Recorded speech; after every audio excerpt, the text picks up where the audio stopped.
রাহমাতুল্লাহি ওবারাকাতু। প্রিয় দর্শক, আশা করি আপনারা সকলেই ভালো আছেন। আজকে আমি জেকে ফিটনেস এরেনাতে এসেছি। ট্রেইনার ফিরোজ ভাই তিনি আমাদেরকে আজকে বলবেন কিভাবে আমরা ওজন বাড়াতে পারি। কারণ আপনারা জানেন, যখন মানুষ লাইফস্টাইল শুরু করে তখন শরীর থেকে অতিরিক্ত চর্বি বার্ন হয়ে যায়। তখন অনেকে বলে তোমার কি ডায়াবেটিস নাকি। ওই সময় আমাদের মাসেল বিল্ড করতে হবে। এখন মাসেল বিল্ড যে আমরা করব, কী ধরনের খাবার খাবো, আর অনেক সময় রাতে ব্যায়াম করার ফলে ঘুম আসতে চায় না, তাদের জন্য কি পরামর্শ ভাই এখন বলবেন? আসসালামু আলাইকুম রহমতুল্লাহি ওয়া বারাকাতুহু। কেমন আছেন সবাই? আশা করি সবাই ভালো আছেন, আলহামদুলিল্লাহ। মাসেল বিল্ডিং করতে হইলে ফার্স্ট অফ অল যদি বলি, আপনার ওজন ছিল বেশি, এখন ওজন কমাইছে। হ্যাঁ, কমানোর সাথে সাথে কি হয়েছে, ফ্যাটও লস হয়ে গেছে।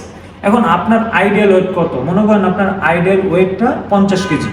হ্যাঁ, এখন আপনি ওজন বাড়তি ছিল কত, 60 কেজি, 10 কেজি বেশি ছিল অথবা 20 কেজি বেশি ছিল। এখন আপনি কমাইতে কমাইতে 50-এ থাকেন না, একদম 40-এ নেমে গেছেন। তার মানে কি 10 কেজি আরো কমে গেছে।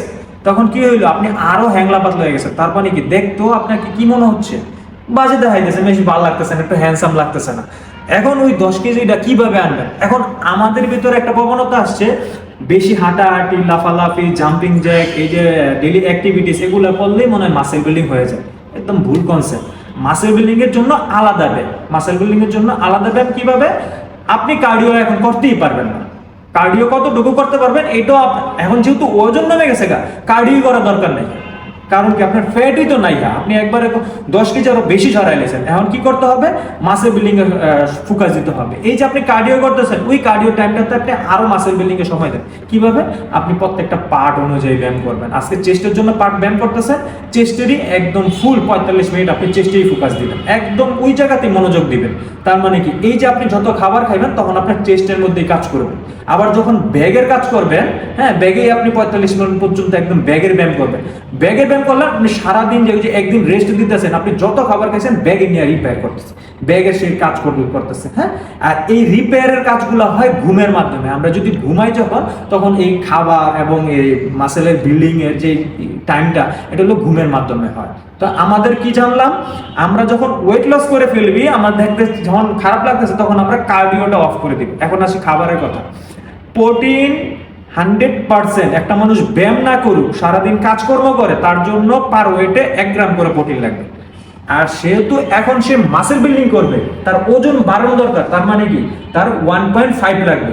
এটা মনে রাখবেন, 1.5। তার মানে কি, যদি আপনার 50 কেজি থেকে 50 কেজি প্রোটিন লাগবেই, তারপরে আবার 1.5 যে ওই 50-এর অর্ধেক কত, 25। তার মানে কি 50 আর 25 কত হলো, 75। তার মানে কি আপনার জন্য 75 গ্রাম অনেক জায়েজ হয়ে গেছে। এখন আপনার 75 গ্রাম প্রোটিন দিলে আপনার মাসেল বিল্ড হবে।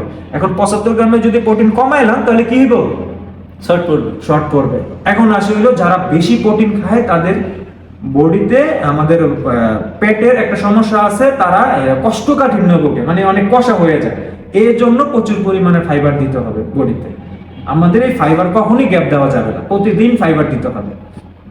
এটা হলো মাসেল বিল্ডিং এর একটা পার্ট বুঝলাম। আরো কোনো কিছু প্রশ্ন? অনেক মানুষ আছে গরিব, তারা মাছ, মাংস, ডিম ওই রকম কেনার সামর্থ্য রাখে না।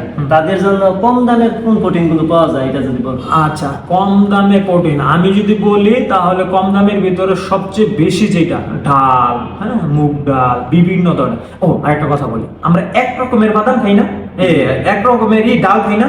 এই যেমন ধর মুগ ডালই রান্না করে খাইছি, হ্যাঁ, এখন এক রকমের ডালের ভিতরে প্রোটিন আপনি পুরোটা পাবেন না। কারণ 21টা অ্যামিনো অ্যাসিড মিলা প্রোটিন হয়, আর একটা ডালের মধ্যে কি থাকে, কয়েকটা অ্যামিনো অ্যাসিড থাকে। এখন যদি আপনি 4-5টা ডাল মিক্স করে প্রোটিন তৈরি করেন, তাহলে প্রোটিনের পুরোটা অবজার্ভ হয়। যেই ডালের ভিতরে অ্যামিনো অ্যাসিড ছিল না, অন্য ডালের মধ্যে আছে।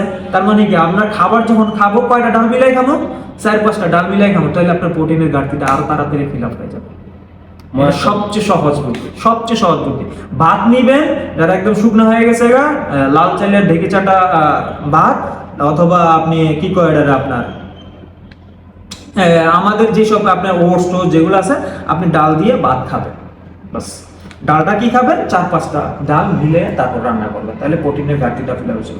আরেকটা জিনিস হলো, আমরা অনেকে মাছ, মাংস, মাছটা সবচেয়ে বেশি কম। আর মাছটা আমি আপনাদের বলি, অনেক টাইমে আমরা পাঙ্কাস মাছটাকে অ্যাভয়েড করি, কিন্তু পাঙ্কাস মাছের সবচেয়ে বেশি আমার ওমেগা 3 আছে। সবচেয়ে বেশি ওমেগা 3। এই পাঙ্গাস মাছটা আপনারা বডি বিল্ডিং এর জন্য আর যারা মাসেল বিল্ডিং এর জন্য সবচেয়ে বেশি কার্যকরী মানে কার্যকরী একটা মাছ, সবচেয়ে কার্যকরী। আপনি ওই রুই কাতলার থেকে হাজার হাজার গুণ এটা পাবেন পাঙ্গাসটা, আপনি এটা নিতে পারেন, অথবা তেলাপিয়া।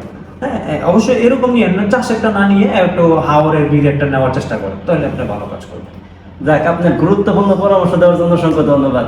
থ্যাংক আমি কিন্তু ভাইয়ের ফ্যান হয়ে গেছি, ভাইয়ের কাছ থেকে আর সুন্দর সুন্দর কথা শুনলাম, আর ভাইয়ের কিন্তু মাছের কিন্তু মাশাআল্লাহ খুব সুন্দর। ঠিক আছে, আপনারা যারা আমাদের ভিডিওটি দেখতেছেন, ভাইয়ের ভিডিওগুলো দেখবেন, তার মূল্যবান কথাগুলো শুনবেন।